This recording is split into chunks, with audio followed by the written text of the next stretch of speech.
All right, guys, I'm so fucking glad y'all guys tapped in because I'm gonna be showing you guys a little method, a little bit of an entry model that I have been learning and that I have been trying and I have been executing, and it's been making me bank, okay? And I want to give y'all guys some sauce because a lot of people complicate this shit a lot, and it's not that complicated. It's just having that eye, that killer instinct to see that setup and then take it, or to see that entry and take it and look at the markets in a different way.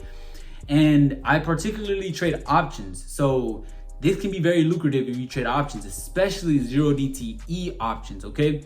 But I'm gonna do a little a simple breakdown for all the terms, like all the terms that I'm about to spew on this video that's about to come in after this. If you want to learn more about what exactly I'm talking about and my strategy, y'all go like the video and y'all go subscribe and stay tuned because I will be posting more. I'm telling you, I will be posting more. I always say that, but this time I actually will be posting more because I want to be dropping a lot of sauce to help you guys, because I was in that situation losing a whole bunch of money, and I know y'all guys don't want that. I know, because if you're a trader and you're getting into the trading game, you're gonna lose money, but I don't want y'all to lose that much money. At least lose like $10. Don't fucking lose 20K. But yeah, so I'm gonna leave y'all with that, but I'm gonna break it down and let y'all guys know the complete method, the complete strategy for y'all. So like the video, subscribe, and if you enjoy it, and yeah. All right, so now let me show you guys an example of the trade that I actually caught. Now, if you do hear me breathing, don't mind me. I'm just being a fucking human and breathing. I have to breathe. So yeah, don't mind that. But okay, so like I said, first thing we want to identify is, remember, the first thing is going to be the bias, what direction the market is going in. We are bullish, so what I'm going to be looking for is what? Calls. But what do I have to do first? Is look for the nearest area of rejection, right? So now what I do is I set up one of these,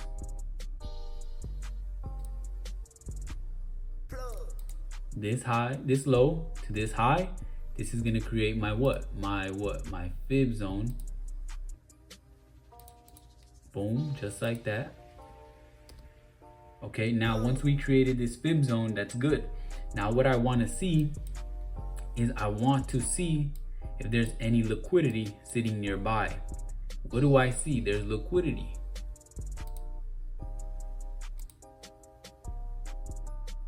Boom. Just like that, okay?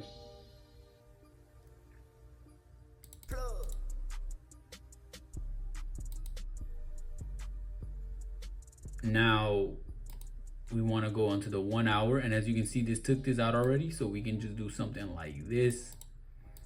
And then after, remember it's Thursday today, so we are obviously bullish on the 4 hour, and we are bullish as well on the 1 hour.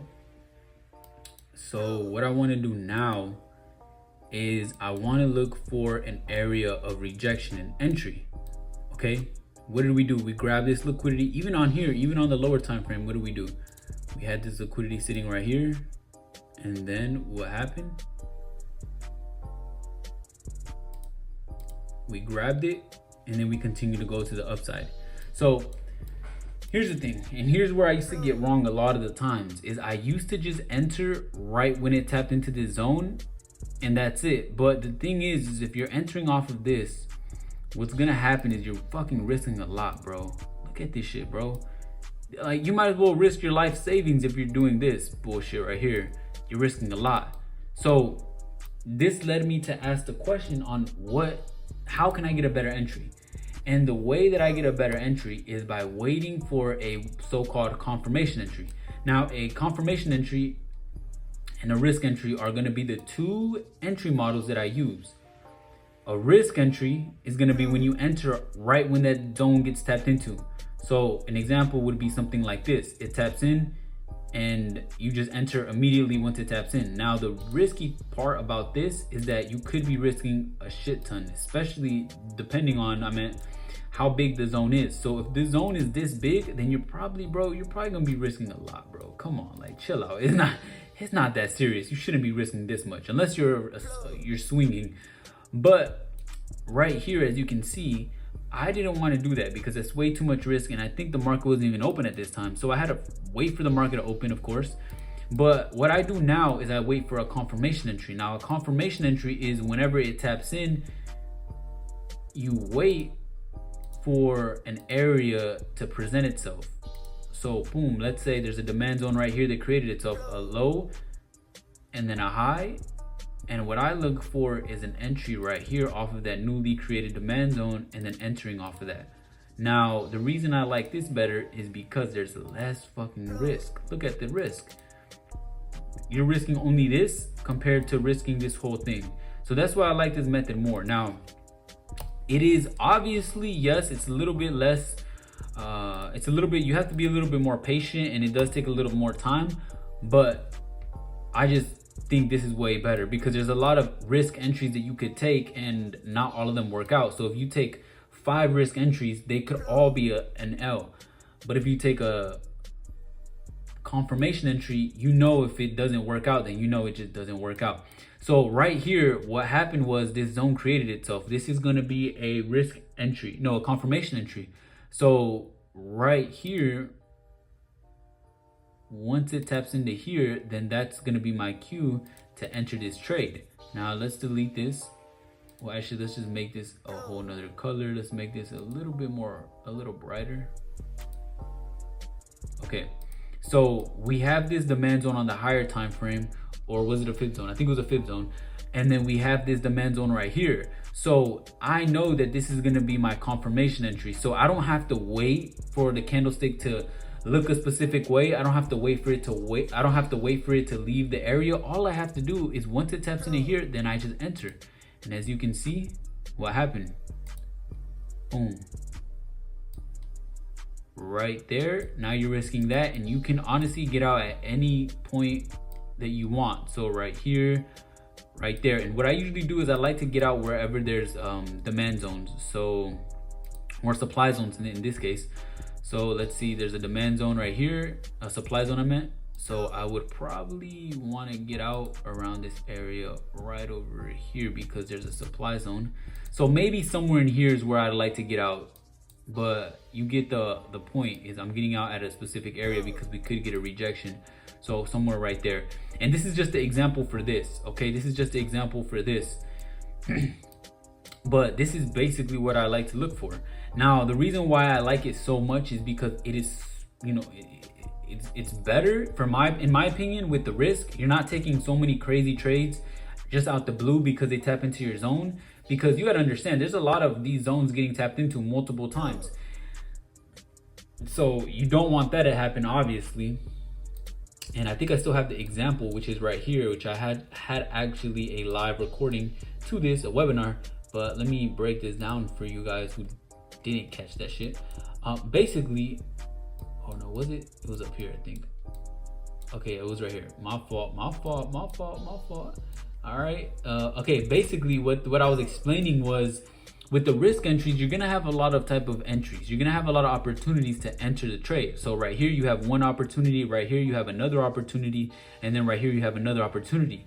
But a lot of the times what happens is they end up not working. Why? Not because they just, you know, the markets are against you or out to get you. It doesn't end up working because the market's overall looking to do something different. The market's not looking to just tap into this and then have a whole reversal. No, it's looking for a bigger picture. The bigger picture demand zone. The bigger picture demand zone is down here, and then also there's liquidity right here. So what happens when you're taking risk entries, you're seeing these setups that are valid, but they're not rejecting, or they get a little bit of a rejection, but they don't give you the rejection that you want. So right here, boom, we got a small rejection. Right here, we got a small rejection. Right here, we got a little small rejection as well. And this is not what we want, and we're getting stopped out. So mind you, imagine you took 3 losses because you're taking risk entries. But imagine if you would have waited, and then you would have waited for this to play out, tap into here, and then waited for this, boom, and it does end up tapping into here, and now you get in, and now look, you took that W, and you don't have to catch the whole move, but and it just depends on you. This all just depends on, you know, personal preference. When do you want to get out? But you see how simple this is. You see how simple this is. Very simple. It's not complicated at all.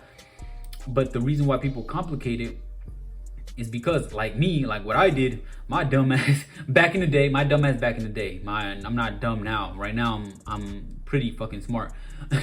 But what I'm talking about is what I did is I used to just enter off of all these risk trades because they would just happen faster.